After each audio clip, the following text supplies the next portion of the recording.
महिला नागा साधु कैसे बनती है और उनकी क्या है नियम से। महिला नागा साधु बनने की प्रक्रिया और उनके नियमों का पालन करना अत्यंत कठिन और अनुशासनपूर्ण होता है।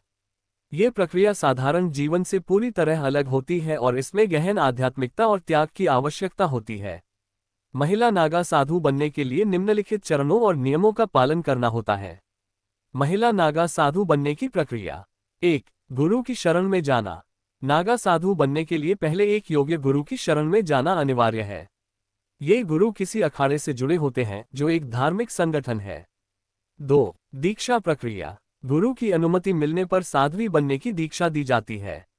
इस प्रक्रिया में महिला को अपने पुराने जीवन को त्यागना होता है। दीक्षा के दौरान उन्हें ब्रह्मचर्य का पालन करने की शपथ दिलाई जाती है। सिर के सभी बाल मुंडवा दिए जाते हैं जो भौतिक जीवन के त्याग का प्रतीक है। 3. अखाड़े में प्रवेश। दीक्षा के बाद महिला को अखाड़े में शामिल किया जाता है जो नागा साधुओं का आध्यात्मिक और सामाजिक संगठन होता है। 4. साधना और तपस्या। महिला को कठोर तपस्या और साधना करनी होती है। इसमें ध्यान, योग और मंत्र जप शामिल होते हैं। उन्हें प्राकृतिक जीवन जीने और सांसारिक मोह माया से दूर रहने की शिक्षा दी जाती है। 5. कुंभ मेले में नागा दीक्षा। नागा साधु बनने की अंतिम दीक्षा कुंभ मेले के दौरान दी जाती है। ये दीक्षा सार्वजनिक रूप से होती है और इसे अत्यंत पवित्र माना जाता है।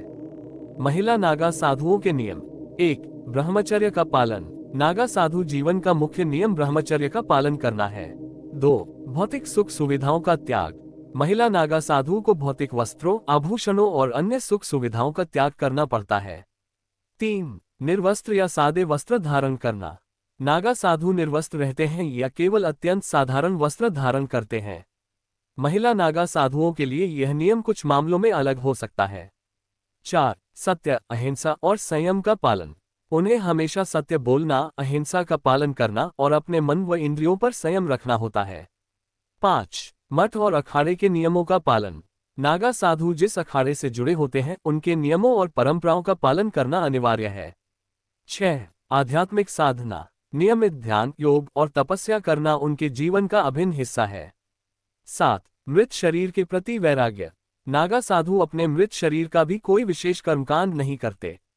महत्वपूर्ण बातें। महिला नागा साधु बनना साधारण जीवन से पूर्ण त्याग और वैराग्य का प्रतीक है। ये जीवन बहुत ही कठोर और अनुशासन से भरा होता है। इन साधुओं का मुख्य उद्देश्य आत्मज्ञान प्राप्त करना और समाज को धर्म और आध्यात्मिकता का मार्ग दिखाना होता है। इस प्रक्रिया को अपनाने वाले साधु या साध्वी के लिए गहन समर्पण और आंतरिक बल की आवश्यकता होती है।